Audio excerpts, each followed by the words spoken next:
రాష్ట్రంలో స్థానిక శంఖారావం మోగనుంది.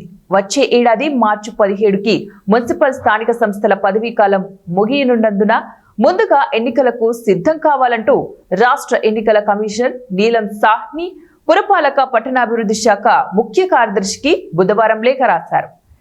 ఎన్నికల సన్నాహాల షెడ్యూల్ ను కూడా విడుదల చేశారు. ముందుగా పంచాయతీల అప్గ్రేడేషన్, సమీపంలో ఉన్న పంచాయతీలను మున్సిపల్ స్థానిక సంస్థల్లో విలీనం చేయడం తదితర కార్యక్రమాలపై దృష్టి సారించాలని సూచించారు. 123 పట్టణ స్థానిక సంస్థలకు గాను గత 2021 మున్సిపల్ ఎన్నికల్లో 12 మున్సిపల్ కార్పొరేషన్లు, 75 మున్సిపాలిటీలు, నగర పంచాయతీలకు ఎన్నికలు నిర్వహించారు. ఆ ఏడాది మార్చి 18న మొదలైన వారి పదవీ కాలం వచ్చే ఏడాది మార్చి 17 నాటికి ముగియనుందన్నారు. రెండో విడతలో నెల్లూరు మున్సిపల్ కార్పొరేషన్ తో పాటు 12 మున్సిపాలిటీలు, నగర పంచాయతీలకు ఎన్నికలు నవంబర్ 2021లో జరిగాయి. ఈ 13 స్థానిక సంస్థలకు వచ్చే ఏడాది నవంబర్ 21కు గడువు ముగుస్తుందని తెలిపారు. కాకినాడ మున్సిపల్ కార్పొరేషన్ కు 2017 ఆగస్టు, సెప్టెంబర్లలో ఎన్నికలు జరిగాయని, 2022 సెప్టెంబరు వాటి గడువు ముగుస్తుందని పేర్కొన్నారు.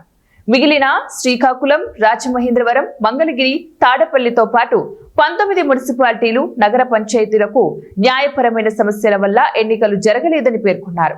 మున్సిపల్ కార్పొరేషన్ చట్టం 1955 ప్రకారం సాధారణ స్థానిక సంస్థల ఎన్నికలు సభ్యుల పదవీకాలం పూర్తయ్యే 3 నెలల్లోపు నిర్వహించాల్సి ఉంటుందని తెలిపారు.